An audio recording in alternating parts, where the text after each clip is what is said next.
Please turn in your Bibles to Matthew chapter 14. Matthew chapter 14. You know, it is a fascinating week to visit with all of you with Brexit tomorrow, right? Am I right? Yes. Again, just here to divide you. Uh-oh, no woo.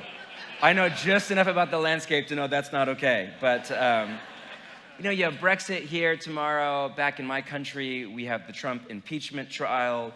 Not to mention the coronavirus and the harbinger of stock market doom and the Iran missile strike and the trade war with China and you abandon us on 5G and all of the things. There is so much. What do you feel right now? Does your chest feel just a little tight right there? Was it Iran or the virus that I got you with? But there is so much anxiety in the air. But the anxiety is nothing new. Let me take you back a few years in time to 1997. 1997, a number of key events transpired in your country. It was the year that Princess Diana died. It was the year that a little single-known mom named J.K. Rowling released a book called Harry Potter into the wild. And conservative Christians across the world, or at least in my country, all freaked out. It's the year that Oasis fell apart. But 97, you're like, they did? Yes, they did. But 97 also marked another much quieter and off-the-radar event. It was the year of publication for a book called The Failure of Nerve by Edwin Friedman. If you're not familiar with Friedman, he was a Jewish rabbi and therapist who became an early expert, if you know anything about psychology, in family systems theory. And then later in life, he applied all of that data and research on family systems theory, which is the basic idea that relationships function together in a system, which is, again, common knowledge but odd to us in the West. And then later he applied that to larger systems, first to the synagogue and the church, then to business, and then eventually to the nation state itself. It became a sought-after advisor to the White House and other heads of state. In his prescient book, he applied all of that kind of knowledge base to leadership. I would consider it the most important leadership book I've ever read. Now, it is a bit dense, all right? I'm about to reread it with all of my elders because we're heading into an election year. Pray for us. But it is a little bit dense, worth your time. But let me give you a brief summary if you don't want to waste 20 hours of your life. You're welcome to chase it down. But his basic premise is that the West, as sociologists have long documented, is built around what they call the myth of progress, which is this faith, and it really is a quasi-religious kind of faith, that human history is moving toward a utopian or at least a better future. You hear it every time somebody says, well, now we know, or it's 2020, or soon we will get to. Most ancient and still many Eastern societies and Southern African societies think of history as far more cyclical, like the seasons, whereas the West view of history is far more linear. But Friedman said that when you actually look at the data, just the raw, hard data, and you interpret it with an objective mind, the West is progressing economically and technologically. More people have more money, or at least a better standard of living than ever before. Science, technology, medicine, lifespan, all of this is at an all-time high. But he would argue the data shows that the West is regressing emotionally and relationally. Any of you who work with Gen Z, or Gen Z, as you would say, which are just now coming into leadership in our churches. The oldest of that generation is 2021, so they're no longer in our youth group. Now they're the head of our worship team, or they're on staff at our church, or they're leading a small group, or whatever it is. You know that as wonderful as they are, in many ways, they're much better than my millennial generation. But they are marked by a generation-wide epidemic of anxiety. But literally, mental health on university campus right now is a global Western problem. But across generations, anxiety is way up. A recent Pew survey from last year found that 39% of people, at least in my country, said they were more anxious in 2019 than they were in 2018. The stats on mental health in general are through the roof. You don't hear a lot about it in the news, but scientists are using the language of epidemic for things not just like anxiety and depression, but bipolar, schizophrenia, personality disorders, not to mention the relational milieu, the breakdown of the family, widespread divorce, insecure attachment, all of these things. It can feel, in particular now with gender and sexuality itself all up in the air and the absence of meaning and purpose in a secular worldview, it feels a little bit, at least in my country, like the West is coming off the rails. And Friedman identified a 5-step, self-perpetuating cycle of anxiety by which the West is regressing in a kind of downward emotional and relational spiral. Now, to be fair, he did not quite frame it this way as a self-perpetuating cycle. This is my slide, not his. He framed it more as 5 aspects of an anxious culture, but I do think there is a forward inertia to it. The first is reactivity. The vicious cycle is kicked off by a culture of reactivity where people constantly react to the external events of life with internal anxiety, anger, fear, outrage, and the rest. The 24/7 digital news cycle thrives off of this reactivity because it generates hits, which in turn drive up advertising revenue. So they make money off of our anxiety and our addiction to our phones. Often, the outrage is couched as a kind of social justice, and even when it's a legitimate issue, it is often in reality just a way to make money and garner followers. Think of how many news stories, even from prestigious journalists at the New York Times or whatever your publication of choice is, write entire stories just based on a series of tweets from that morning, or an offhand comment from a celebrity or a politician, just feeding the outrage monster to make money off of you. Second is a herding instinct that is kind of the byproduct of this. For all of the talk about how individualistic we are in the West, we can't change the nature of what it means to be human. Secular psychologists call us social animals. And while I reject the categorization of human beings as animals, we have to admit that something is wired into our brain and into our body, this kind of herd mentality. So as our culture is sucked into reactivity, we follow the crowd and we just devolve into this mob mentality of, yes, what the right says or the left says or the church says or this says. This then creates a culture of blame displacement, number 3. Quote, instead of examining and searching out the underlying causes creating toxicity, we focus on the symptoms, viewing them in isolation instead of seeing them as a part of a system whole. Rather than taking a proactive approach that examines our ability to affect change in areas over which we have a responsibility, we retreat into a perpetual victim status, blaming others and external forces. As blame is thrown around, I'm sure you deal with this all the time, a cultural paralysis sets in. A suffocating fear of offending, which you've made that an art form in England, well done, creates a gridlock, there's the laughter, thank you. It creates a gridlock which prevents renewal. This in turn creates, number 4, a quick fix mentality, the kind of instant gratification of Western culture and everything from text messaging to social media to, do you have Amazon here? Yes, you do, okay, got it. Everywhere but China, all right. Like all of this, it makes us used to getting what we want right when we want it. This, in turn, creates a low threshold of pain, which keeps us from what the writers of the Bible call perseverance, or that word we read last night, endurance that is inspired by hope. And it makes us look for the silver bullet, just quick, simple, easy solutions for long-term, complex, very difficult problems. This is true of millennials, and it's even more true of Gen Z. There's a lot of great things, again, about that emerging generation, but the level of emotional resilience is at the lowest point it's been in generations. Finally, this creates, number 5, a lack of well-differentiated leadership. Now, that's psychological speak, well-differentiated. All that means is a leader or a person with a clear differentiation, a clear boundary between this is me and that is you. Meaning, your brain has all, they say 30% of our neurons are mirror neurons, which means when you look at somebody and they smile at you, what do? Smile. Well, maybe if you're a Christian Brit, not if you're just a regular Brit. But if you're a Christian Brit, you smile. I have so much fun teasing you because you oppressed us for so many years. And what can I say? A couple hundred years of animosity in my genetic code, I'm kidding. I'm a pacifist and think the whole thing was ungodly. But True story.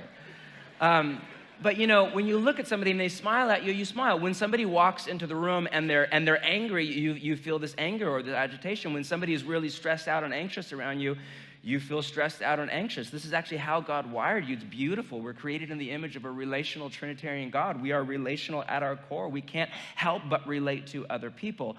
But this is a real challenge when you're not a well-differentiated leader, when there's somebody or a community in front of you that's full of anxiety or outrage or anger or blame shifting. It's hard to not just get sucked into that. It's hard to have a clear line of this person is angry, this person is anxious, this person is upset.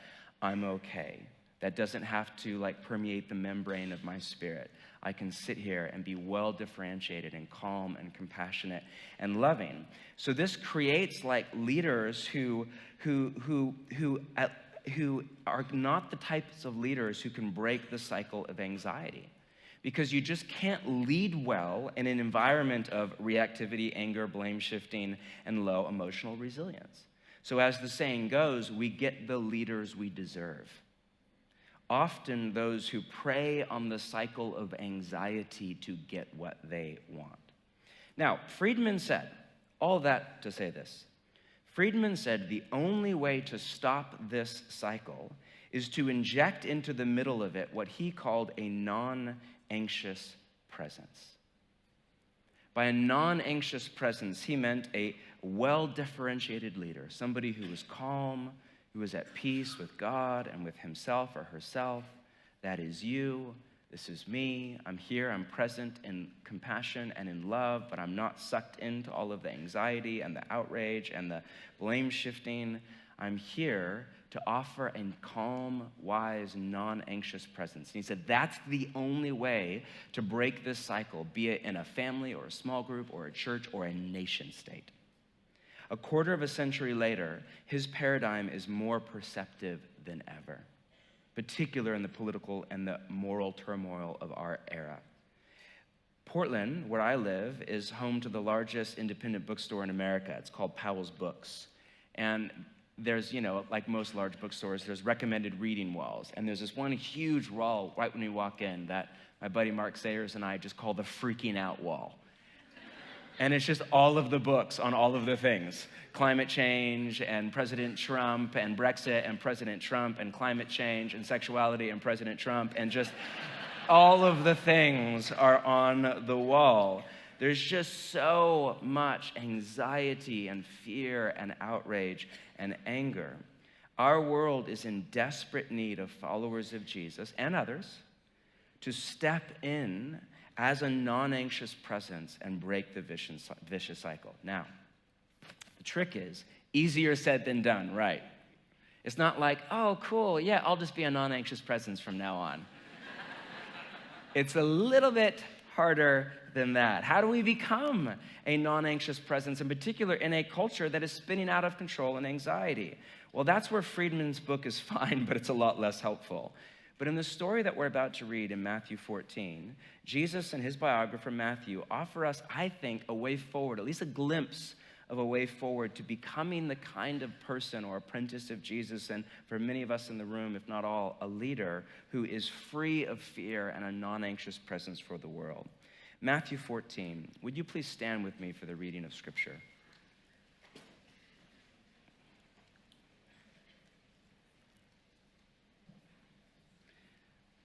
Matthew chapter 14, verse 22. Let's just take a few moments to read the story.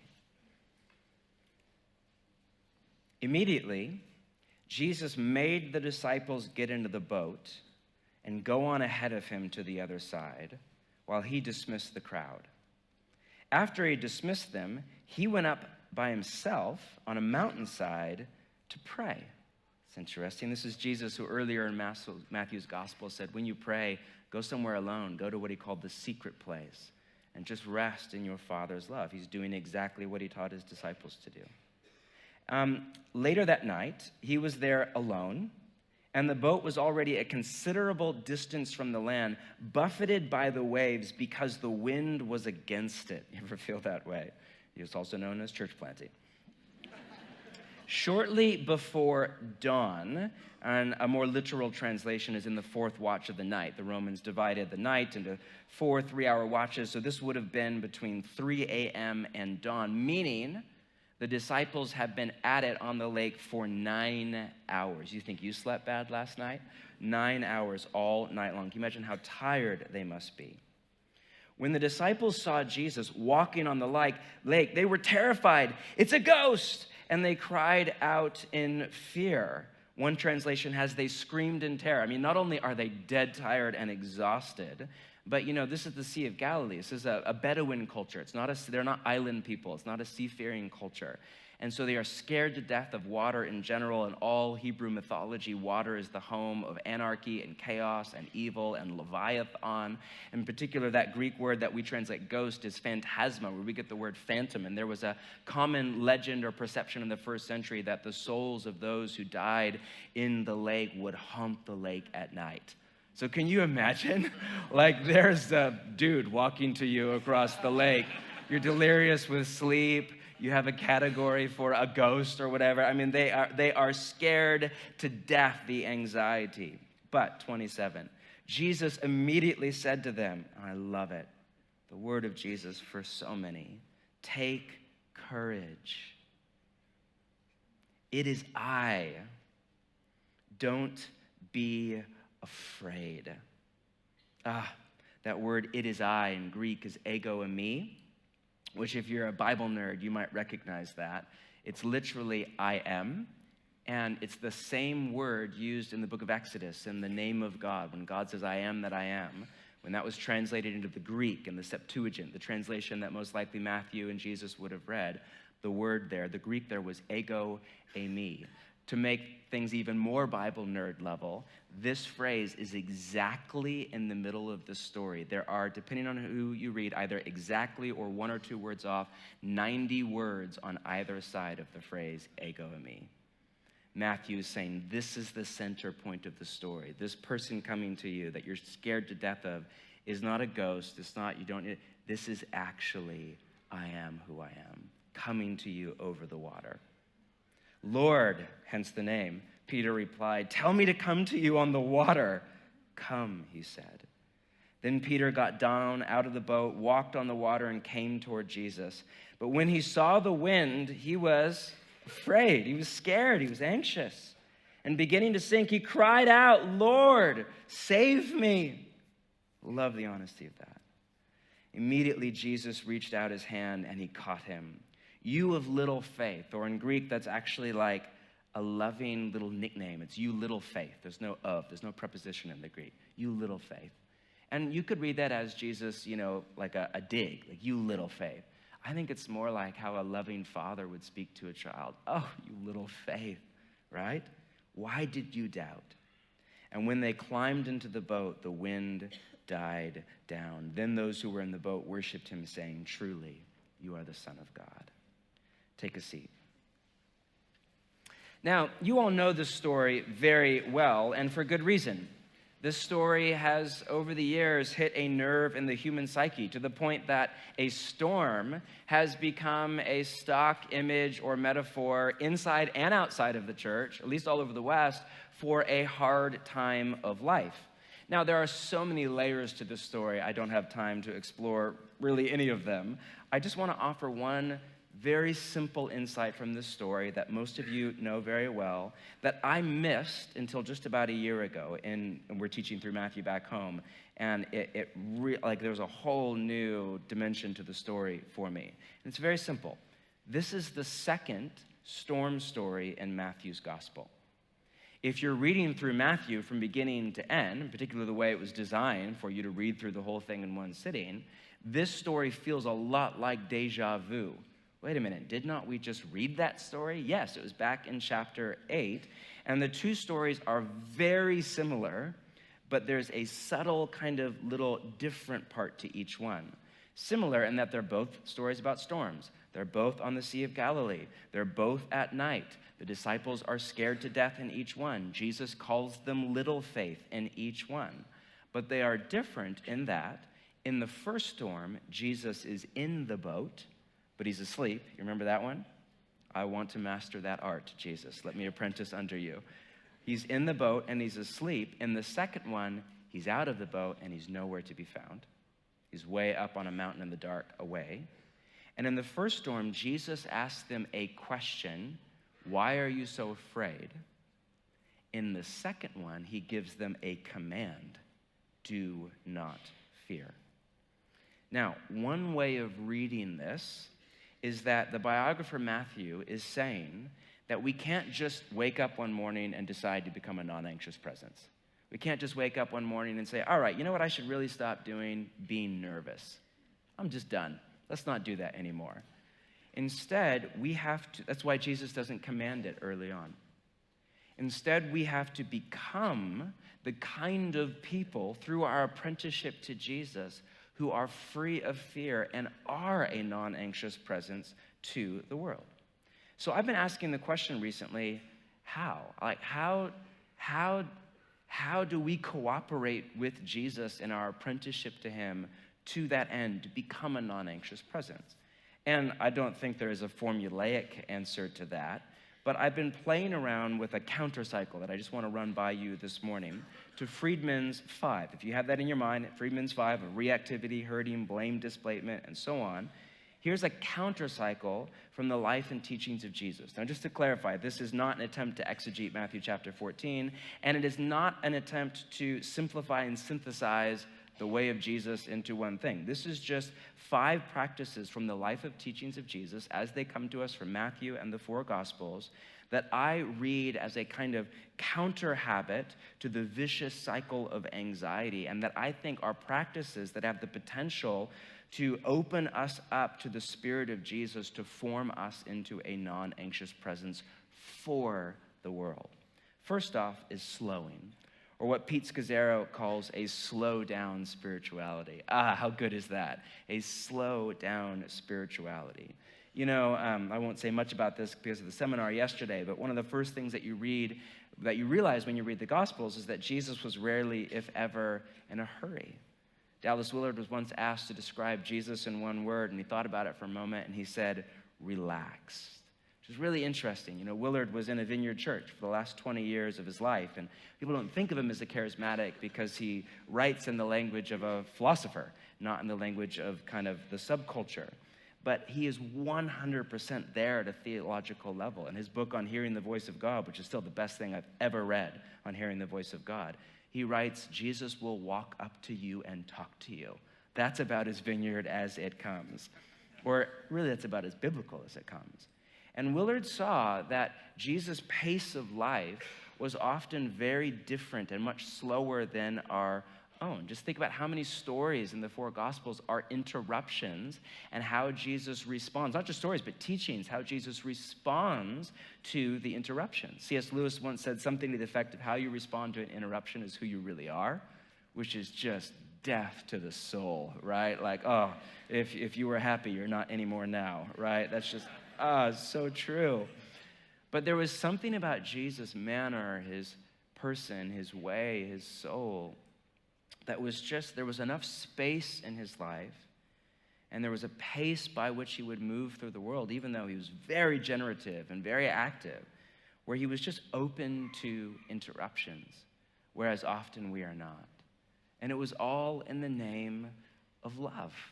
There's a Japanese theologian who has this beautiful little collection of essays called 3 Mile an Hour God. 3 miles per hour is the speed of walking. And he just writes about how God walks slowly because God is love. And if we are going to walk through this world, through our city, through our church, and offer love and a non-anxious presence, we have to slow down our pace of life. Secondly, is Sabbath rest. You know, one of the main things you see in Jesus' lifestyle is this rhythm of retreat and return. Retreat and return. Retreat and return.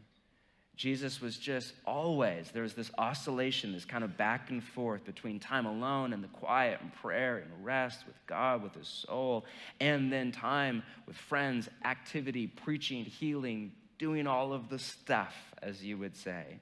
And there was this balance and this tension and this back and forth that really one of the great challenges, I think, of following Jesus in the modern era is getting that balance right. And it's a moving target, right, based on your personality and your stage of life and God's call on you, but living in that balance, that retreat and return.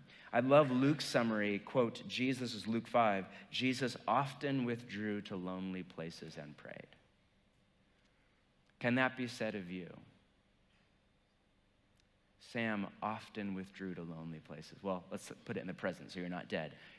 You often withdraw to lonely places and pray.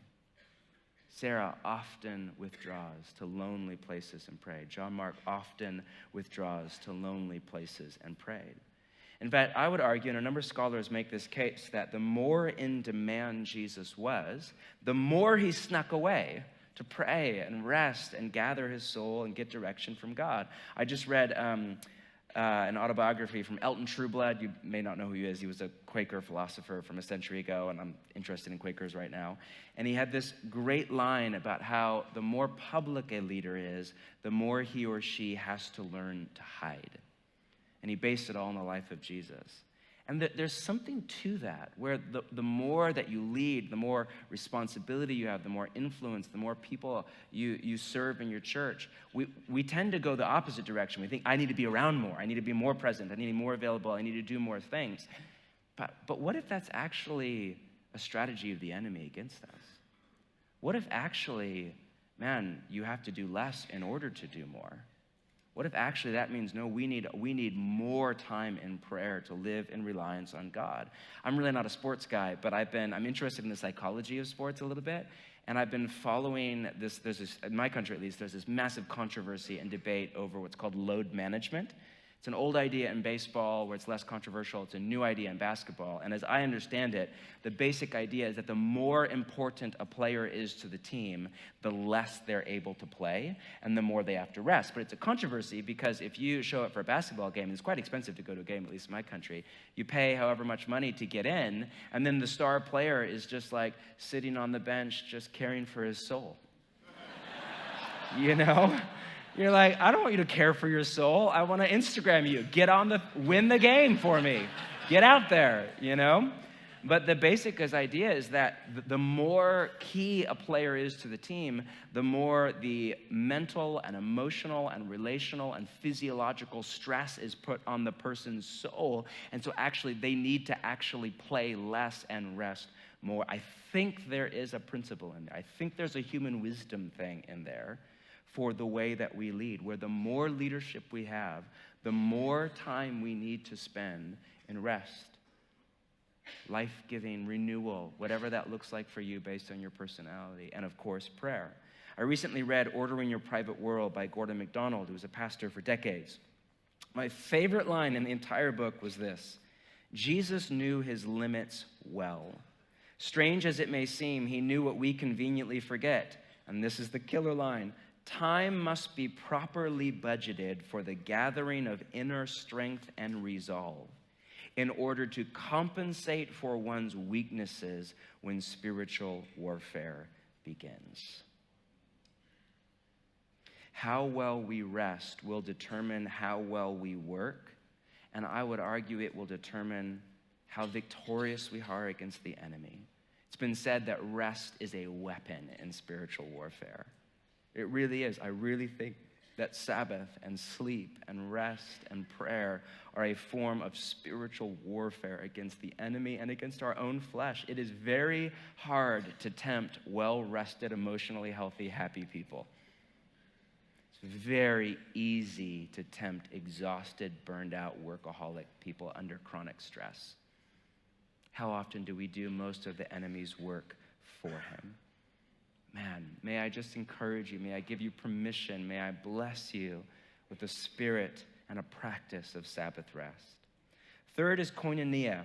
As many of you may or may not recognize that word. It's the Greek word used all through the book of Acts in the New Testament for, it's translated partnership or sharing or community or fellowship. It's the word used for a kind of relational bond that is a combination of one, partnership and work. It was originally a business term, and two, deep soul kind of friendship, kindred spirit. Jesus had this with the three, Peter, James, and John. He said to them, I have called you friends. It comes as no surprise that this model of relationship became the gold standard in the early church. And I think that more now than ever, always, but especially for those of us in the kind of post-Christian apocalypse that we live in, we have a deep need for koinonia. That's one of the reasons that a gathering like this is such a gift.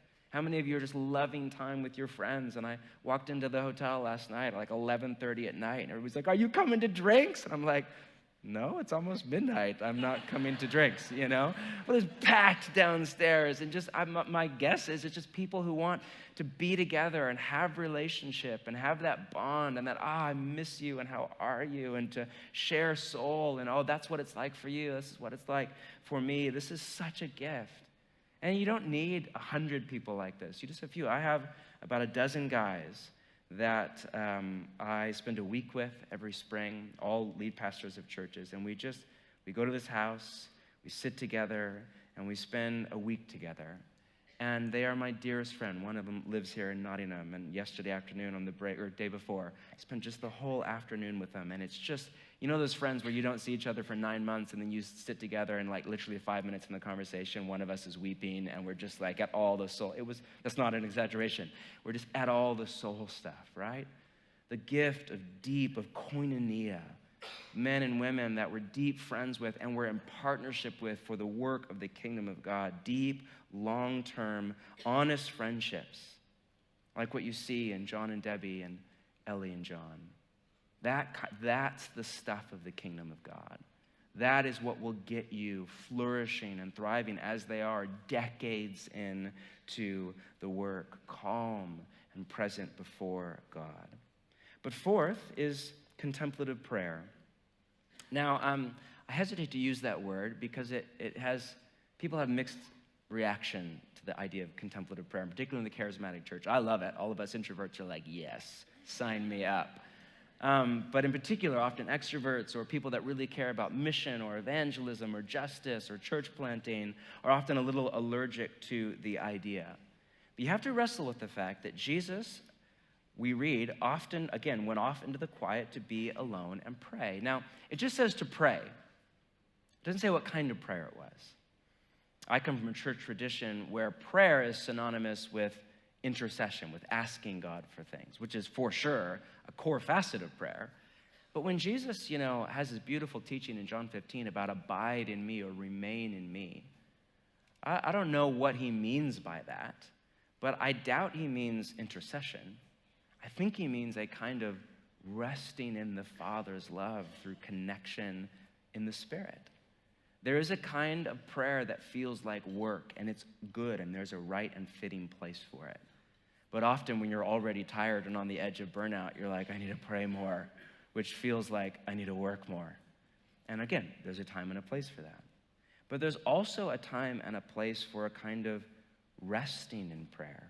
I love Ronald Rolheiser's definition of prayer as relaxing into God's goodness. Is that how you think about prayer? I'm just relaxing into God's goodness. The Catholics, and here's why I say that. The Catholic mystics all point out that the opposite of contemplation is not action, it's reaction. Meaning, so much leadership is reactive, not contemplative. Meaning you just react to stimulus, to outrage, to people that are upset, to the tyranny of the urgent, to the recent email, to the person who wants to meet with you, to church trends, to this fad, to this theological idea, and it's just reactive. You react. Contemplative leadership, or what you see in the life of Jesus, is not reactive. There's a thoughtfulness, there's a poise, there's a wisdom. I think of the classic story in Mark chapter 1 where Jesus is up early and off to the wilderness to pray in the quiet, and then he comes out and he doesn't just say, I feel so relaxed now.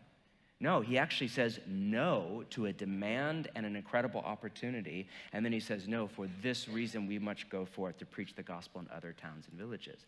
He has this sense of clarity, this sense of direction, this sense of inner poise, this sense of, nope, not that, this. That's contemplative leadership. That blend, again, that back and forth between retreat and return, between contemplation where you're resting in God and hearing his voice and getting a sense of his direction in your inner heart. And then you step back out into the world in action and in activity and in the stuff. It's this both and. We talk a lot back home at the church I'm a part of in Portland about how our church is a blend of two traditions, the contemplative and the charismatic, which at first present very different. Like when you think about the contemplative tradition, you think about kind of the daily discipline. It's very high J on the Myers-Briggs. I love it. And then you think about the charismatic, and it's more about the encounter, right? It's more about the moment. It's more spontaneous. And I'm not going to say that. Never mind. But edit. But it's more just off the cuff. It's more, you could argue it's more prophetic, or you could argue it's less well-planned. Maybe that's the same thing. I don't know. That's not a slam, I promise. But it is, and again, both of those matter. When we think about the contemplative, you tend to think it's more in the quiet, it's more alone, it's more introverted, whereas the charismatic is more extroverted. It's more about singing in crowds and the energy in the room and the moment. The contemplative is more individualistic at times, whereas the charismatic is often more communal. How do we plant the church? How do we change the world? The contemplative is often more intellectual. It's more cerebral, whereas the charismatic is often more emotional. I love how in touch you are with your body and with your feeling. God's done a deep work in me through you the last few days. The contemplative is more about coming to peace, and the charismatic is more about rising up in passion.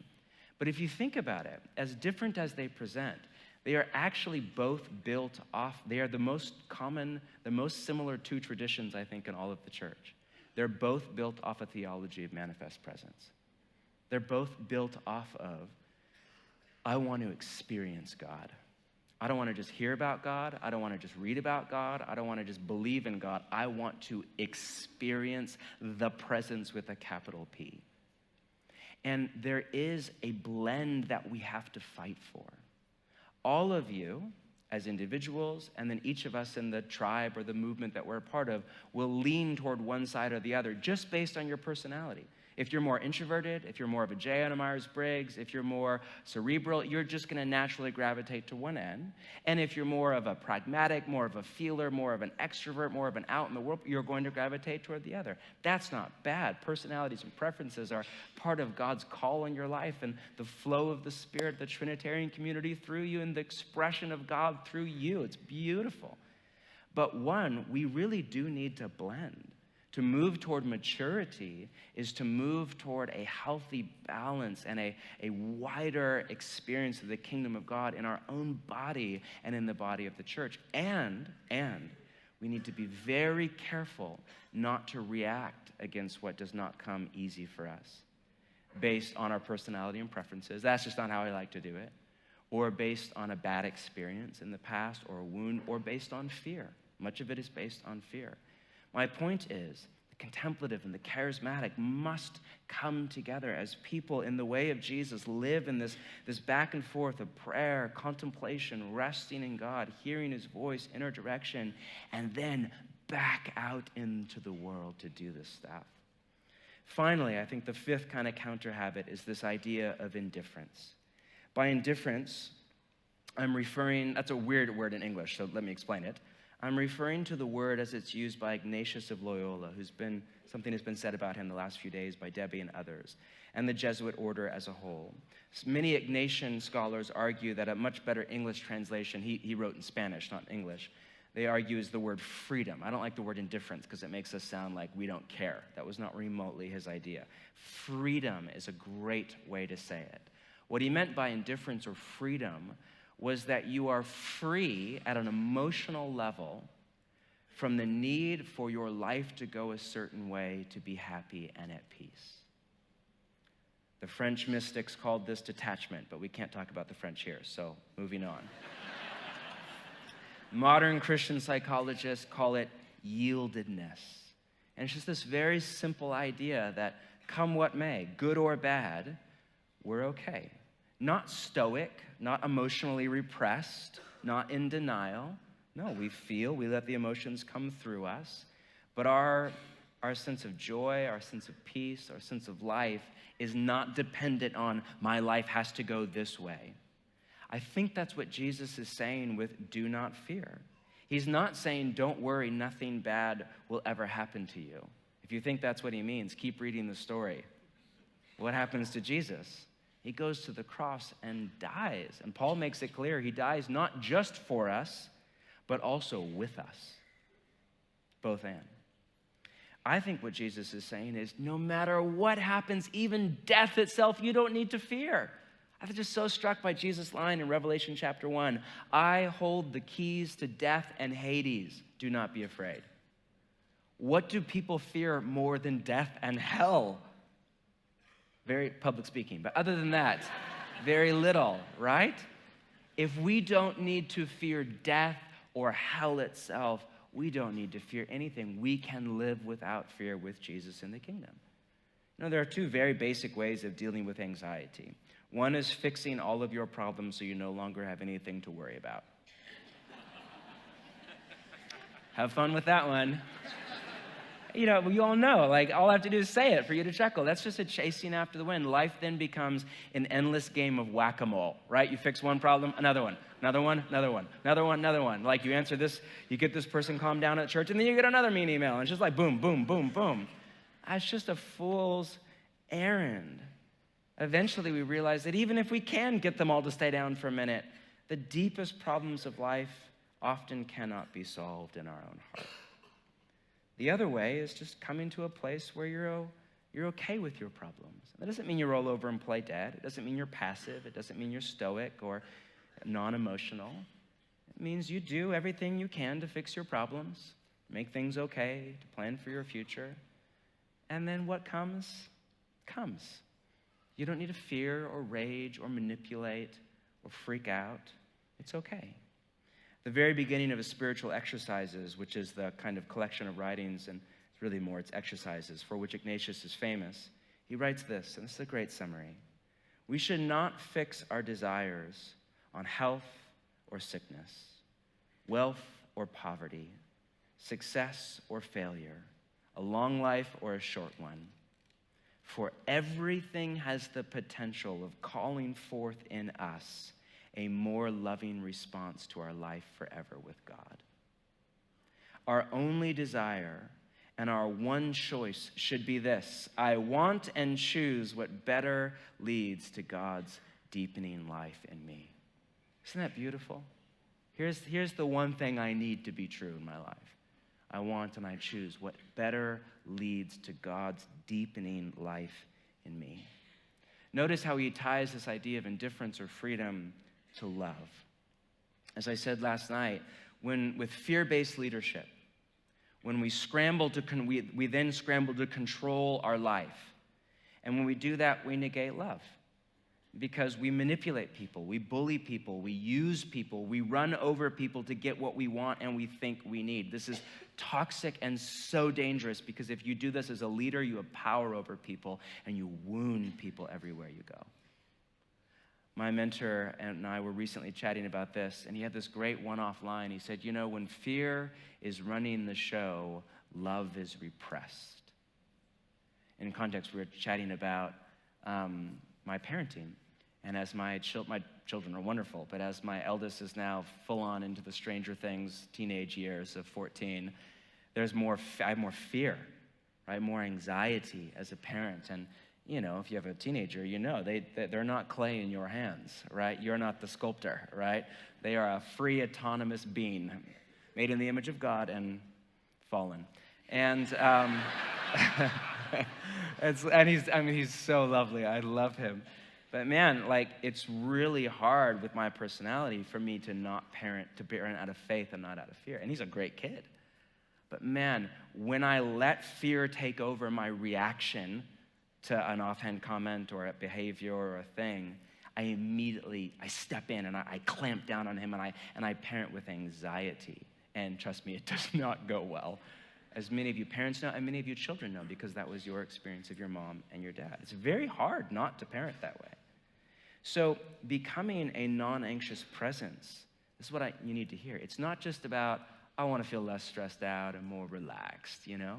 It's not even the point. That's a means, sure, and I do think Jesus wants you to come to a place of peace. but it's about really becoming people of love and prophetic and pastoral leadership. This, to me, really seems to be the great spiritual task to the second half of life, as I'm nearing 40 in a few months, and many of you are in that world. Feels like it's moving from problem solving, there's a right and fitting place for that, in particular when you're younger, to really accepting that most of my deepest problems cannot be solved, and that's okay. It's just fine, actually. I'm happy. I'm in the kingdom. I'm with Jesus. Is there sadness? Yes. There's so much more joy. But it's about accepting and just releasing the anger and bitterness and manipulation tactics that all of us are vulnerable to. I just came across a recent psychological survey that estimated the average person in the West has 15% of the control over their life they think they do. Just here to bless you and encourage you from the West Coast of America. Oh man, you're like, we're never having this guy back, ever. There's such a freedom if you can come to peace with that. Because best case scenario, you rage against it and notch it up to 17%. I know that one from personal experience. Man, there's such a peace. It just comes when you come to not only accept reality, but even come to discover and recognize and wake up to the goodness of reality before God. We must realize that everything has the potential of calling forth in us a more loving response to our life forever with God. Now, as we end here, I feel weird with this one because I am not, by just nature, I'm not a non-anxious presence. I've had a lifelong, adult-long struggle with anxiety and depression in my early 20s in university. I was suicidal, severe mental health issues, on medication. So none of us start from the same place. And for me, I started pretty far behind the pack when it comes to just this sense of kind of peace and calm and presence to my body. And God has done a profound work in me. Goodness, I just feel like a different person. Yet at the same time, I'm still me. And I have a long ways to go. And again, as we said last night, theology of journey, not theology of arrival. And a non-anxious presence, it doesn't mean that we never feel fear. Just that the way God created your body at a neurobiological level, fear is not a bad thing. Like a scientist would say, fear is a good thing, right? Fear is a signal from your body, they talk about the 5 basic emotions of fear and shame and, disgust. These are signals from your body that something in your environment is a threat and you need to be careful. So it's like when you feel fear because a bus almost runs you over or whatever, that's your body doing what it's supposed to do. That's not like because you're not mature, right? That's it. The last thing you want is like, oh, I'm about to die, boom, that's not right. Becoming a non-anxious presence, it doesn't actually mean you never get afraid anymore. It means that you fear God. And that brings peace to everything. And then fear becomes just a signal from your body for you to listen to, negotiate with, and navigate life well by, but no longer a trauma or a tyrant. They say of inner healing, which again is something contemplatives and charismatics have in common, that all healing or all inner healing is the removal of fear. It's just coming to this place where I'm not scared anymore. I'm okay. And it's not okay, but I'm okay. And the beauty of that. Psychologists define fear as the apprehension of future evil. But if we don't have to be scared of death or hell, if we follow Jesus, who has gone through hell and come out the other side, and who, whatever hell we go through, literal or metaphoric, is with us in all of it, and everything has the potential of calling forth a more loving response to our life forever with God, we don't have to be afraid. We don't have to let fear run the show. We don't have to lead out of anxiety and herding instinct and reactivity and low emotional. We can become, through apprenticeship to Jesus, a non-anxious presence for the world. And so that is, I think, the invitation of Jesus to me, To you, for some of you, this will be much easier. For others like myself, this will be a lifelong journey at which you never arrive, but you move forward. But may God set you free from the vicious cycle of your culture and mine, cycle of anxiety as we move into the year ahead. And may God, through the beauty of slowing and of rest, deep relationships and of contemplative prayer and of freedom, may God make you into a non-anxious presence for the city and for the world. Let's stand together.